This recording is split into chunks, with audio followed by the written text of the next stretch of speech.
Hey pals, I'm Coral. Welcome back to my channel. I'm here with a wrap up of the books that I read in February, kind of.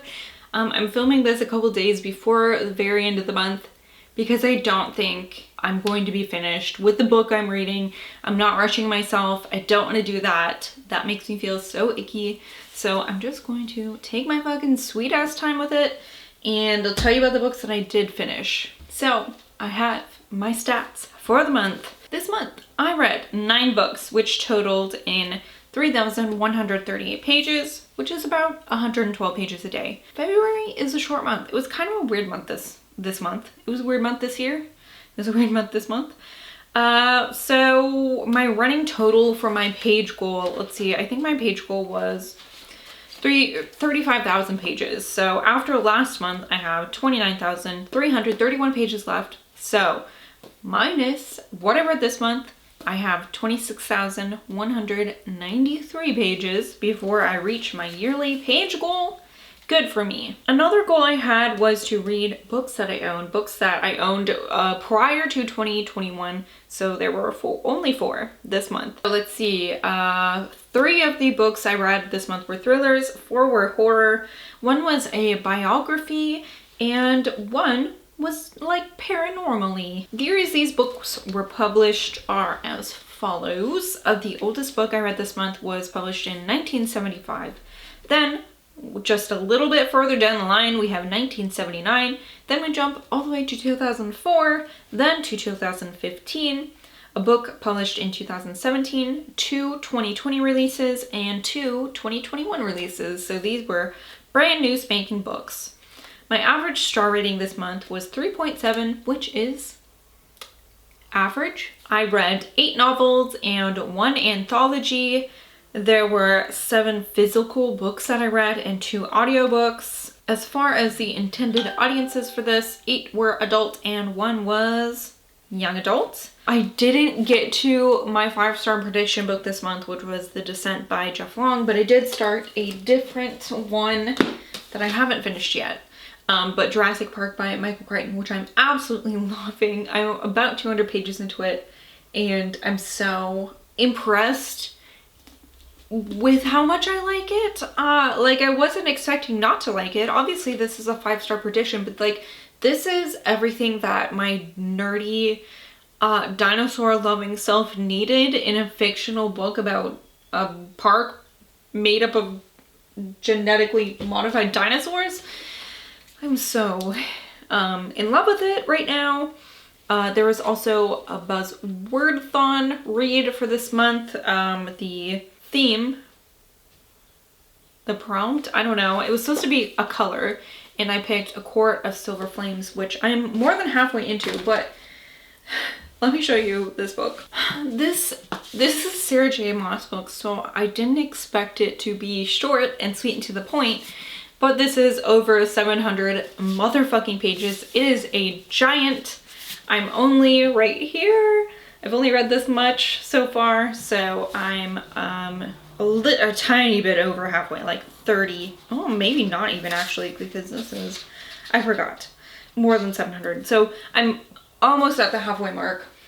I probably could finish that and like film by the end of the month, but I probably have to do it on the very last day of the month, and I kind of don't like doing that.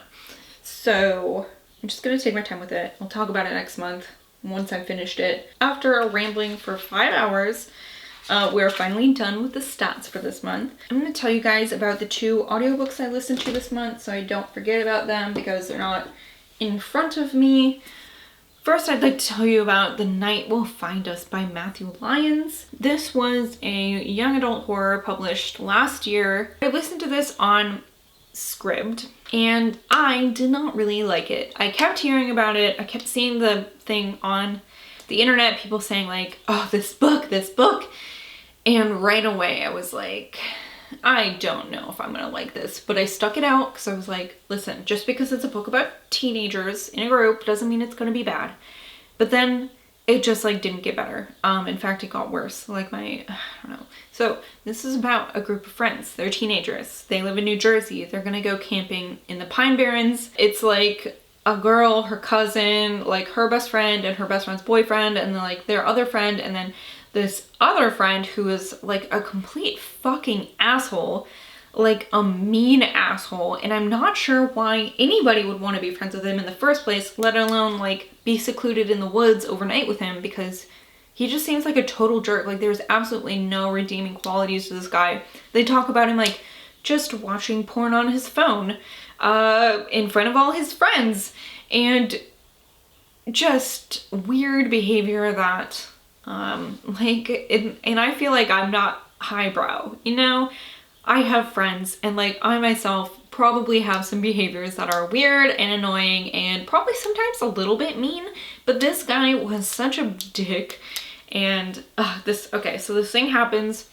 One of their friends hurts another one of the friends, and I really just don't know how to explain this book to you. There are so many things that happen. It's like there are all these ideas fighting to be like the main plot line in this story. There is this friend who hurts his other friend, and his dad is also missing in these woods, and there's like this tree that's, and like someone eats the fruit, and it's like evil fruit, and also like the forest itself is maybe kind of evil, possibly. And also there's like this crime that happened in these woods, like this puritanical ghostly thing, and I don't think any of those are spoilers in case this is something that you would like to pick up in the future.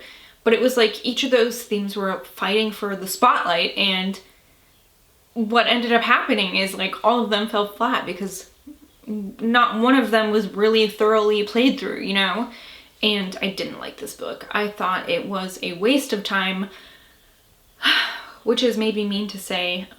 Nothing personal to the author, obviously. It's hard work to write a book, I'm sure. I just didn't like this, and I thought about being done with it a couple times, but because it was an audiobook, I was like, I'll stick it out. It's not that hard to make myself listen to something as I wash the dishes or rake leaves in my fucking yard, you know what I mean? So that's what I did. I didn't like it. The next audiobook I'd like to tell you about is The Trauma Cleaner by Sarah Krasnostein. This is about a woman in Australia. And like, okay, so sorry, I'm getting ahead of myself a little bit, because I'd like to tell you first that this is another book that it was like recommended on the internet, of a book in the vein of like people in strange professions telling about their profession, like doctors, and I mean this one, crime scene cleanup.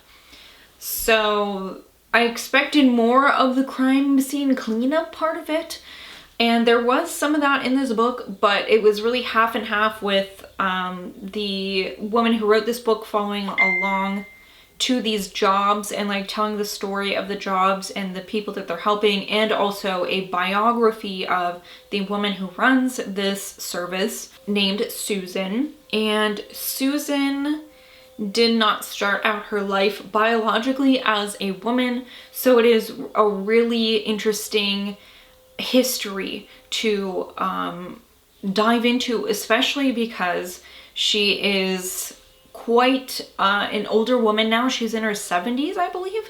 So when she transitioned, it was like in the 70s, which is crazy to think about, just how far behind we were. But actually this book does, these people are from Australia, so I believe it's slightly different there with the way society treated people who weren't cisgendered, you know what I mean?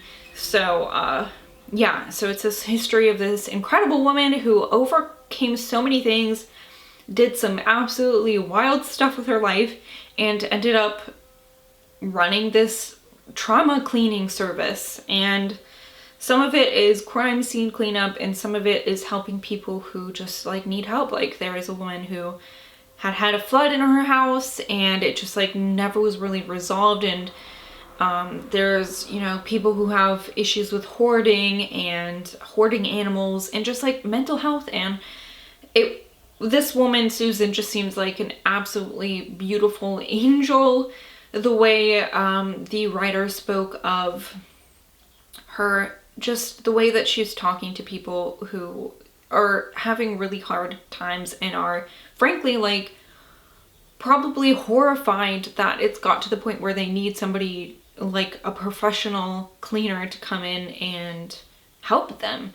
But she just talks to them like they're humans, and it was a really great book. I'm not even that upset that it wasn't completely about crime scene cleanup. I really liked this book. Oh boy, I've already been talking a long time about these couple books that I've been through. Next, I have Midnight Rain by James Newman. And this is his first novel, his first published novel. I have previously read one of his other works that came after this, obviously, called The Wicked, which I loved. So I was able to find Midnight Rain on, I think, at my used bookstore a couple years ago, and it's just been sitting since. But I picked it up today, or this month, I mean, kind of on recommendation too, from Rachel at Shades of Orange. She talked about this on a past Books in the Freezer podcast episode. So this is a coming of age story about this boy named Kyle, and he lives in this small town called Midnight in North Carolina, and he witnesses a murder, and the person who murdered this woman is the sheriff of the town. And since it's a small town, since there's like just one sheriff, he doesn't feel like he can talk to the authorities about this without being found out and possibly being hurt. I didn't end up loving this, and it could be that, I don't know, thinking back on the last couple coming of age stories I've read, maybe I'm kind of hit or miss on them. So it could be that, you know, subgenre of horror, but I felt like so much of this book was very mediocre and like mundane. It was just following this like 12-year-old boy around. I don't think there was anything inherently bad about the writing or bad about the characters. It was obviously interesting enough for me to finish. I read it all the way through. I just didn't love it. This was published in 2004, by the way. I'm trying to remember to talk about the years that these were published, but it doesn't always happen. Next is a book published in 1975. This is The Auctioneer by Joan Samson, and this is about a very small New England town where this dude shows up, and his name's Pearly Dunmore, right? Is it Dunmore? Oh no, there's no synopsis. Dang it. I think it's Pearly Dunmore, so I'm just gonna call him Pearly Dunmore. Pearly Dunmore. And he's an auctioneer, and he's saying he's gonna raise money for this small little town because he is just so fucking charmed by this tiny little New England town. So, you know, he's really encouraging the townsfolk to give away anything that they might not need. And then the next week comes and there's another auction, and the next week comes and there's another auction, and things start to get sinister. Pearly wants people to give more and more, and then what happens if there's no more to give? So this is really sinister and insidious, and Pearly Dunmore was such a fantastic villain. This was more of a slow burn, but it was a slow burn where it's like, this is still hot. There is still an ember here in this story that's burning. It's just not a crazy flame yet. So I read this so quickly, much more quickly than I typically read older horror. Sometimes those can take me a bit, but the writing in this was fantastic, and the characters, who were just normal ass people, were so interesting to read about, and Pearly, of course, was fantastic. A great book, great vintage book to read. Next, I'd like to tell you all about Miscreations, which is an anthology edited by Doug Murano and Michael Bailey. This came out in 2020, and this was in a Nightworms package some time ago. Typically, not always a very big fan of anthologies because I feel like the stories are very hit or miss for me. And I also have this thing with anthologies. I don't know if anyone else is like this. Possibly, probably, there are people like this as well, but it's like I will read a story and then my brain will be like, okay, you're done with this. And I'm like, but it's not like actually done. Like the book's not done, but my brain's like, you're done with this story. And I have to like go do something else, like put the book down, and I might, you know, I can pick it up maybe an hour later and read another story, but I just can't read it like I read a novel, you know what I mean? Like I have to read each story like it's an independent book, and that makes my reading very slow. Like it took me like 9 days to read this, which is not typical for me. It's, you know, a 350-page book, so I could have had it done in like 4 days normally. But I really thought this was such a great anthology nonetheless, even if it took me a while to read it. They really edited the shit out of this book. They picked great stories. My favorite ones were Operations Other Than War by Nadia Bulkin, One Last Transformation by Josh Matherman, Imperfect Clay by Lisa Morton, Spectral Evidence by Victor Laval. Although that one, I was upset when it was done because it was just the perfect way to open like a book, I thought, and then it was just done and I was like, what the fuck? I really loved My Knowing Glance by Lucy A. Snyder, Paper Doll Hyperplane by R.B. Payne, Resurrection Points by Usman T. Malik, and The Making of Asylum Ophelia by Mercedes M. Yardley. There were so many fantastic stories in this anthology. If you like anthologies at all, I would definitely recommend picking this one up. I also picked up one of my very favorites, my longtime favorites. This is The Long Walk by Stephen King. I really feel a certain way about having to read this copy of it though, because I like the covers of these gallery editions, but I don't really like the way that they're set up, like the I don't know, the page format. Anyway, this was published in 1979. This is a fantastic Stephen King book about these teenage boys. They have to be with like 16 to 20 years old, I believe it is, and they walk until there is only one boy left, and they can't go under like 4 miles an hour. They get 3 warnings, and if they exceed those warnings, you know, that's it, they're shot. And the winner gets basically whatever he could ask for. One of my favorite books. It's been probably like 5 or 6 years since I last read this, which is too long. And I think reading it this time has probably been my favorite read of it, because I really thought about the characters in this book and their motivations and how hard pressed some of them were, and how to some of them this was just a game. I don't know, the emotions and how fucking bleak the ending is, and I love this book so much. It doesn't feel quite as verbose, and you know how sometimes King, he just like wants to get into the teeny tiny details of something that we don't even need to hear about, but like he can't really do that in a story where these boys are just walking on a road, you know what I mean? So I thought this was really great. People who are maybe not the biggest fans of King might want to try this one out. Okay, just a couple more here. Holy cow. Next is The Project by Courtney Summers. This was a 2021 release, and I did a more in-depth review of this. If you'd like to watch that, I'll just run through it very quickly. This is about a woman named Lo who is working for an online journal. She herself is an aspiring journalist, but she hasn't quite gotten there yet. But she gets this big break when she is invited to interview the leader of this group called the Unity Project, which she thinks is a cult. She has kind of a history with it. Her older sister joined this group and basically abandoned her, and that's it. I don't know. I liked it enough to read it. It was very readable. However, there were some things that the main character did in this that did not make sense to me. Reading about her history and getting to know her as a character, and then it's like she drops all that and she's like this new person who does things that I don't think that she would have done, but she did. I don't know. I also read The Mime Order by Samantha Shannon, which is big chunky baby.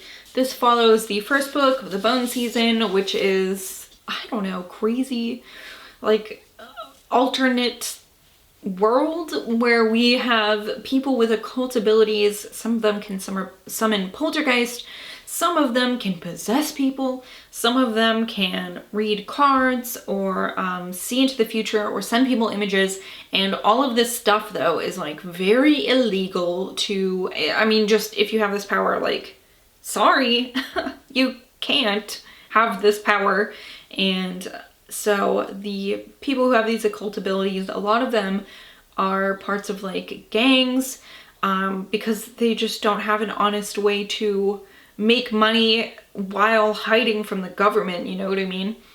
And yeah, this is a continuation of the series. This one, I will say, was a little more slow paced than the first one. It took a long time for this book to hit its stride, but I did enjoy reading it anyways. Like, you know, it got to a point where I'm like, okay, you know, not much is happening here, but I wasn't like upset about it really. So I'm really, man, I have to say I'm so psyched with the direction that this is taking, because there is kind of a romance in this with the main character, and I was concerned that possibly that would be the main focus of these books going forward, and it is absolutely not. And I'm so excited about it because I want this main character, Paige, to be like this badass spooky baby, and like I don't want her to be like a soppy, like weepy, love-struck girl, you know what I mean? So I'm glad that she is living up and exceeding my expectations of her as a fictional character, and I'm so excited to go on with the third book. There was some crazy shit that happened in that one. This book, last book, is another one that I did a more in-depth review on, so if you'd like to watch that, I'll leave the description, or the link in the description for that as well. This is Good Neighbors by Sarah Langan. This was my first favorite book of this year. It was so good. This is about a neighborhood that kind of implodes. They turn in on each other, and it's messy and horrible and bleak, but also there's like good friendships in this story. This was just such a good book. I don't think I'll ever stop talking about this book. I think this is a book that you're gonna hear over and over again about on my channel, like The Runes and like The Anomaly. And I think I'm probably gonna talk about it until I fucking die. So please read Good Neighbors by Sarah Langan. Such an excellent book. Wow, that is it for this month. I'm kind of glad that I didn't finish more books because this wrap up was long as it was. Thank you so much for watching, everybody. Let me know if you've read any of these or like what your favorite book you did read this month was. I'd love to hear. Thanks so much for watching. See you later. Goodbye.